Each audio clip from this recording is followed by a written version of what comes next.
Welcome to Long Island Life and Politics this week. I'm your host, John Zayer, co-publisher of Long Island Life and Politics. And with me is Steve Levy, former Suffolk County executive and also co-publisher of Long Island Life and Politics. Steve, before we begin to review this week's stories, let's talk about what prompted this publication. Yeah, well, you know, I love this island. I love the state sometimes. I mean, some of the politics is pretty crazy, drives you nuts. But the problem is it's a one newspaper town, right?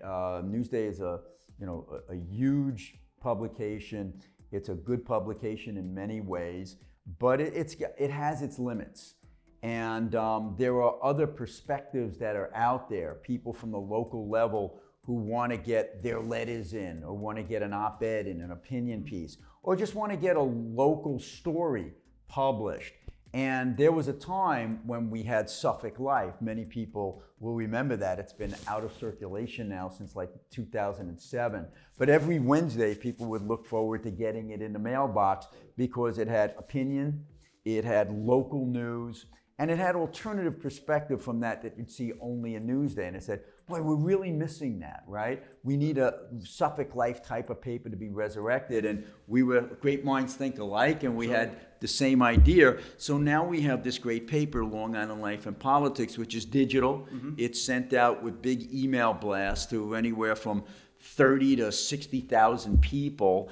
And it's wonderful because we can put on there rants from people that they couldn't get in Newsday. We cover stories, and we have a lot of opinion pieces where we're a little more right of center, where the Newsday editorial board is rather left. And, you know, local newspapers are good. They still exist. But oftentimes they're just regurgitating press releases, which is okay. We do it too. Mm-hmm. But you want to have something more than that. Right. So we're kind of like a national review where we have a lot of opinion pieces and give people an opportunity to get their point across where they can't right now. So we're very, very excited about it. I'm glad to partner with you. Absolutely. Myself as well. And I get another good example of that would be we're also trying to go out and do as many video stories as we can. And this past week, and I'm not sure if the story's been published quite yet, but we covered the press conference with the district attorney and the police commissioner and the sheriff discussing a major fentanyl bust.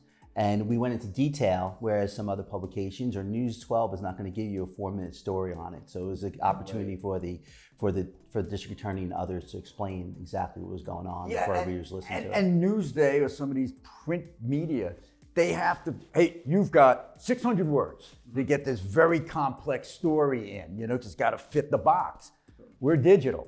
We can keep going and going and going to get all the facts in, which is really wonderful. Sure, and that's why we should mention too, and every other week we're publishing our so-called flip book, which is our digital newspaper. You could flip through that like you're looking through a newspaper. It's usually about 32 to 40 pages. Even when I look at Newsday, I'll flip because I want to see the whole layout, all the articles. So you could see. So that's our almost print version. So it's digital, and then of course we have stories that we're posting online. There's plenty of information on the website, LI Life, Politics. And we're hitting, you know, in the week in between. There's at least 2 e-blasts that we're sending out on a hot topic. Absolutely, and that's a good segue to the e-blast that went out yesterday. The proposed sales tax for sewers. Your thoughts on this? Well, this is a perfect example. Legislator Rob Trotter and I pitched this to Newsday because we think it's a really, really important issue, and they wouldn't take it. She said, all right, well, we've got Long Island Life and Politics. We'll publish it through our paper and start the discussion. A lot of people out there don't even know this is happening. Snuck into the budget that the state just passed is a provision that's going to allow for the potential to increase the sales tax by another 1/8 of a cent to pay for sewers and other environmental programs. And the point that I and Legislator Trotter have is we're all for more sewers. In fact, when I was county executive, I reinvigorated the discussion about sewers because they had died down for decades. So they're very important. But our point is you don't need to raise the tax to get the money for this. There's so much money in this budget that the people out there don't know about, that reporters and mainstream media are not talking about. You know, there's about $700 million in different reserves sprinkled throughout the county budget right now, primarily because They got all this free money from the federal government after COVID. And only 10% of it traditionally around the nation has been spent on COVID relief. They're spending it on gyms and schools. They're spending it in sewers. They're spending it on so many different things.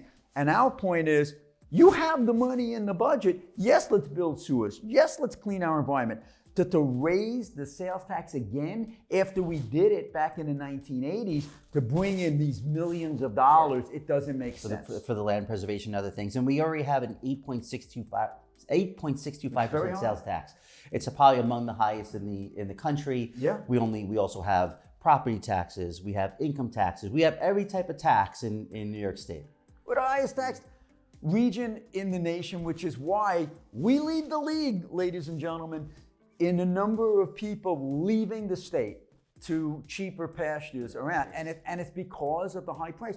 Now, just to put this into perspective, the state of Florida, okay, has more people now than New York. They've surpassed us by 2 or 3 million people. Their budget, their state budget's about $100 million. The budget just passed by the legislature this past week, $229 billion. And here's the kicker, they don't even have a sales tax. They don't have a state sales tax. We have a huge And no state income tax, I believe, as well. Right. Excuse me. They have the sales tax. They don't have the income tax, is what I meant to say. Thank you for the correction. I didn't realize it. They don't have a state income tax, where our state tax could be anywhere from 6 to 7% if you're middle class to up to 10% if you're higher income. So, bam, they keep hitting you here in New York, and that's why people are leaving. And that's another good segue to the state budget was just passed within the last 24 hours on time we're recording this. What's your thoughts of the budget, besides the fact it's more than twice as much as Florida? Well, there's good and bad in this budget. More bad than good, but just to look at some of the good things. Thankfully, our Long Island delegation removed from the budget 2 poison pills. One would have been a tax on our businesses here on Long Island, the MTA tax, to pay for the subways and buses in New York City. This is what they did back in 2009 when they were running out of money. Oh, we know, let's tax all the Long Island During the businesses. middle of a recession, Right. As if Long Islanders had more Right. money than those who live in the city. No, actually, my law firm at Campolo, Middleton, McCormick, we actually brought the lawsuit against the state, and we won on the lower court to say it was unconstitutional. It got reversed on the appellate division, but our lawsuit delayed it for enough time to get a changeover in the legislature. A lot of the Democrats who voted for that tax on Long Island got the boot, and then they changed it so at least a lot of the smaller business didn't have to pay, but larger businesses on Long Island are still paying a tax on the MTA. So now Hochul came back, Governor Hochul came back, I want to tax even more on Long Island businesses. Thankfully, our delegation took it out for the Long Island businesses, but they put a big tax on the city businesses. Because why should Long Island businesses pay that tax when people use mass transit to transport to New York City and those positions, not the Long Island jobs? They're not taking the Suffolk bus or taking an Uber to their it's local no job. it's taxation without representation, right? That's exactly. Now the other element that they took out was the Hochul plan to supersede local zoning, which would have been a first, right? She has the laudable goal of wanting more affordable housing, which we can agree with. Our kids are in our basement and attic apartments. We want more affordable housing, like we've done here in Patchogue, like they've done in Farmingdale, the right way, you incentivize. But she was coming down and saying, if you don't do this, that, and the other thing, we're going to force tighter density, higher density to make us queens in some areas. So fortunately, they took that out. The jury is still out as to what will happen long-term with this plan, but it's not in the budget.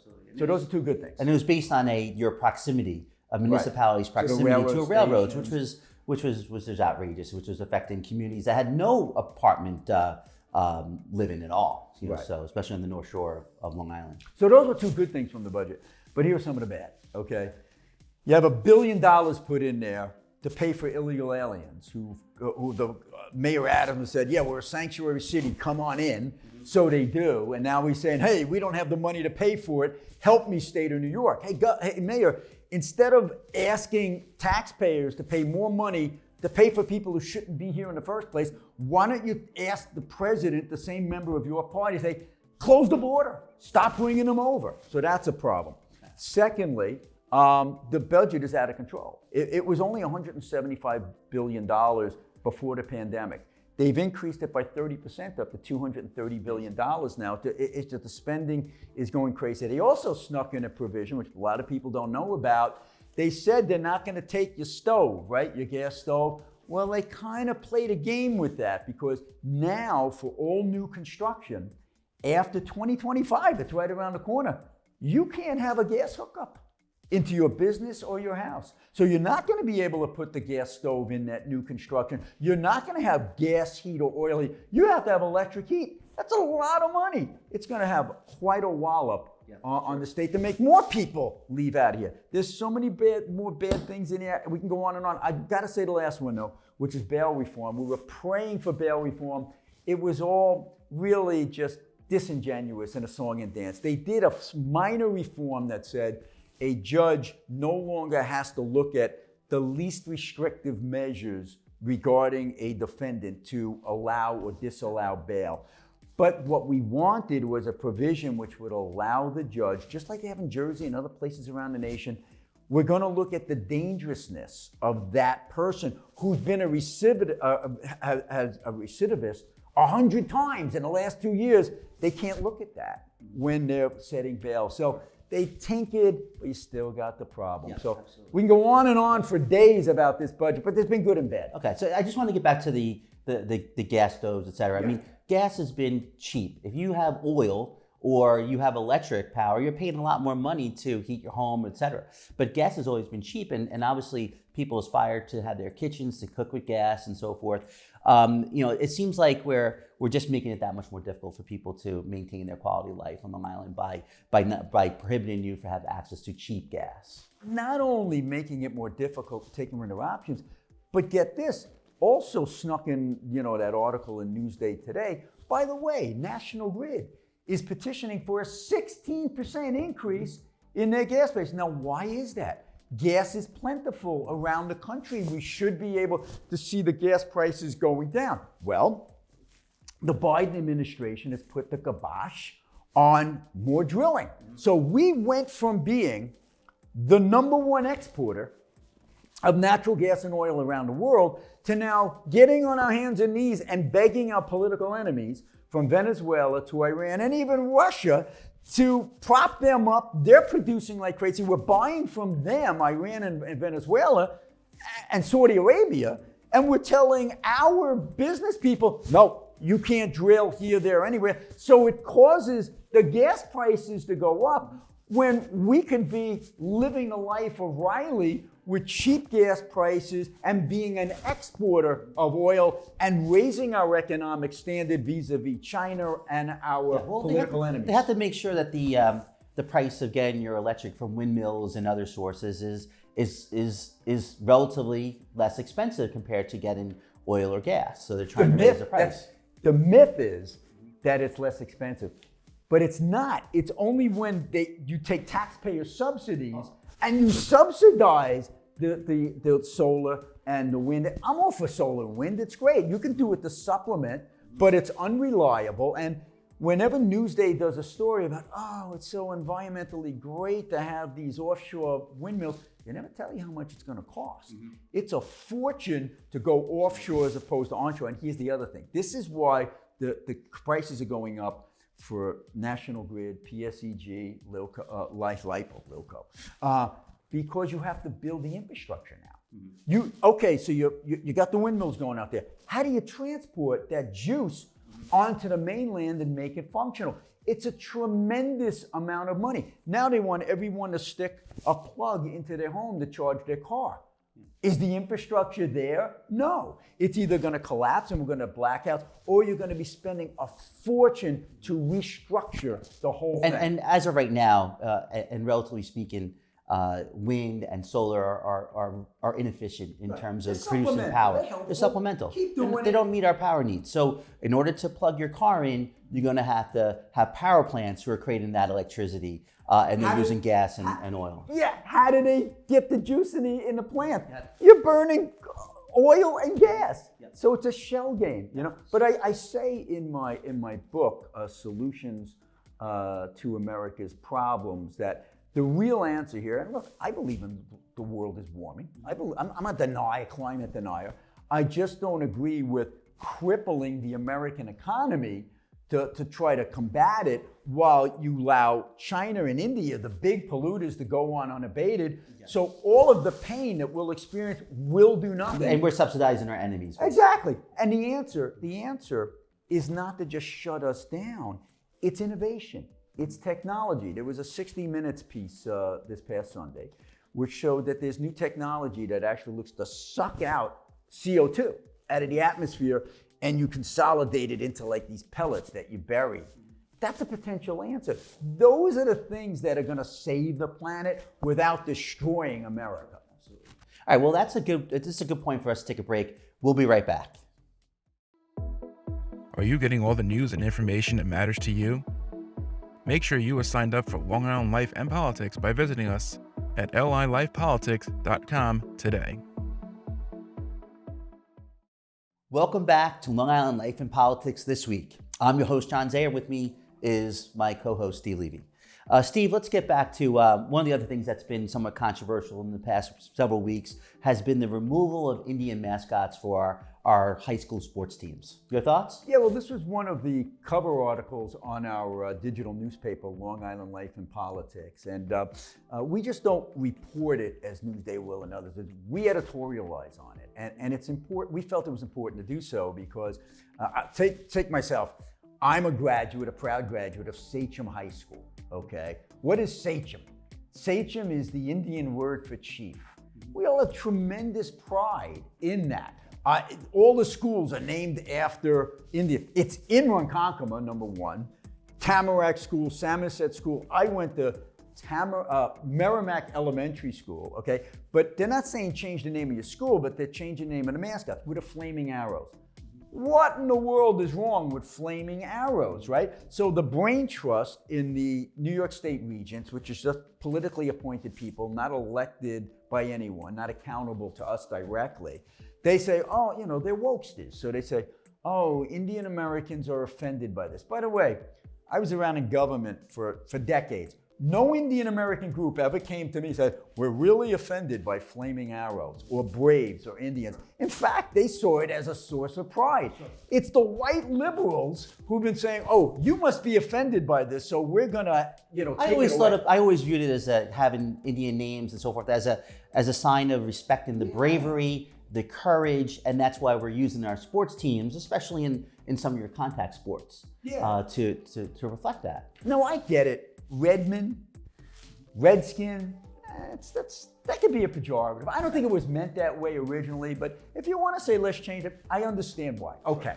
But brave, warrior, you're right. Yeah, you're an athlete. You want to be perceived as a fierce warrior winning the game. Warrior would seem to be a generic name that we've used for all combat forces throughout world history. Sure. But if you start with this, with the wokesters, with the Fighting Irish, do we ban that, right? Notre Dame Fighting Irish.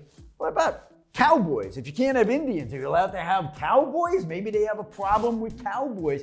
It's just, the point of my editorial in Long Island Life and Politics this week is that these wokesters in the Border Regents, they weren't doing this for the American Indian community. They were doing it the virtue signal to the woke crowd out there. Look at us, we're doing something. And I say to them, hey, Border Regents, instead of wasting your time on this trivial nonsense, how about getting our kids to do math better and to read better and to stop spending so much of our money that we can't afford to live here anymore? They've got the priority. That's something I noticed, so I'm glad you mentioned it. It seems like we're spending more and more money to get lackluster results from our education system. I just noticed, I recently received the Patrick Medford Bulletin, and I noticed that their budget is now approaching $250 million. I know it's a relatively large school district, but how much money will we pay in for our schools? When is it gonna be? We're gonna have the first $1 billion school district. And John, there's no correlation between that extra expenditure and better performance of our kids. If there was, you'd say, okay, we'll suck it up. But we've been hearing this malarkey for decades. Oh, we've just brought in a 10% increase in school aid, which they just did, okay? Or, over the last couple of decades, you've doubled and quadrupled the aid to education in New York. It's had diddly squat impact on results. In fact, New York is number one again in what? the highest average cost per student spending in the entire nation is about $26,000, $27,000. The national average is half that. So you would think, okay, so our New York students, they're kicking butt on the rest of the nation. Right? No, we're in the middle of the pack. So we pay twice as much and we're still in the middle of the pack. Well, we strive for mediocrity in this state. That's what we did. They're very good at it. Yes. But here's the other kicker. You looked at your local budget, okay? Most of these, there's 120 districts throughout Nassau and Suffolk. There's only about 12 of them that have freezes or cuts in taxes this year. And let me tell you, John, let me tell you, ladies and gentlemen, these districts, just like the counties, have more money right now than they've ever had in history. So much money, because it all came in from COVID. 10% of it's been on plexiglass and masks, and the rest has been going to all kinds of things. In fact, the county, Suffolk County, was on the verge of bankruptcy. It should have declared bankruptcy back in 2019, and it didn't. And now they're flush with cash from all these federal funds. The controller had rated Suffolk County in 1919, and a couple of years prior, the most fiscally distressed county in the entire state because they had a structural imbalance. They were just spending too much on their contracts as opposed to what was coming in. Then comes COVID, and they got $580 million from the CARES Act and then from the Biden plan, just came in out of nowhere. Then realized this, the economy was on steroids, right? Because people were getting money to stay home and not go to work. Not only state unemployment insurance, but the feds, child tax credits. We had like a 20% increase in our sales tax in 1 year. We get $1.4 billion in sales tax. You tack 20% on that. That's a couple of $100 million on top of the $500 million they had. They had $1 billion. We all learned very early on, or a lot of people learned very early on, between unemployment benefits and the supplement by the state, you could be paid almost $60,000 to stay at home. So that was a big part of and we're still feeling those economic repercussions today with our supply chains and so forth, and lack of workers or not as many workers in the workforce. So the moral of the story is the schools flooded with money. The counties flooded with money. Don't let them raise your taxes. Fight back. Say, no, you don't need this money. Spend more efficiently. Okay. All right. Well, that's another thing we wanted to talk about this week was the news from the federal government that you're going to be paying, if you have good credit, you're going to pay more for a mortgage initiation. It's mind-boggling. I mean, this administration, like many of the far left and the wokesters, they incentivize bad behavior, right? It's like, I'm not saying with the student loans it was bad behavior. You took a loan, but why would you have a plumber, who had to borrow money for his tools or his truck? Or apprenticeship or whatever. Right, apprenticeship. Never went to college. Why are you telling that person he's got to subsidize a professional who's now a doctor, a lawyer, a teacher, who had loans, and you're going to pay them back? They don't have to pay their loan back. Don't worry, we'll raise your taxes to pay it. It's unfair. Yeah. But this one is worse. It's the same thing. It's the same mentality. Same mentality. Yeah. It's the mentality that says, stay home. We'll give you more money to stay home than to go to work. But this one takes the cake. If you've been responsible for the last 10 years, I took out a loan, I'm paying my loan, I have a really good credit score. It's important to me to have a good 700, 800 credit score. So you did the right thing. Your neighbor was slacking off, buying a house that was too expensive, buying a car that was too expensive, going to a fancy schmancy school instead of a state university. So their credit is shot because they don't pay their bills. Get this, if you're a responsible borrower, if you go for a mortgage, you are going to pay, thanks to the Biden administration, a fee for your good credit so that you can subsidize people with bad credit to pay less on their mortgage. It's mind-boggling. Absolutely and this took effect. There's no vote from the Congress. It was administratively done as of May 1. It's now in effect. I have a feeling there's going to be a lawsuit, and it may in fact be declared unconstitutional, just as they did with the student loan program. So we'll see. Well, that's all we have for this week's edition of Long Island Life and Politics. It's been a pleasure. I'm John Zayer, and this is Steve Levy. Nice. See you next time.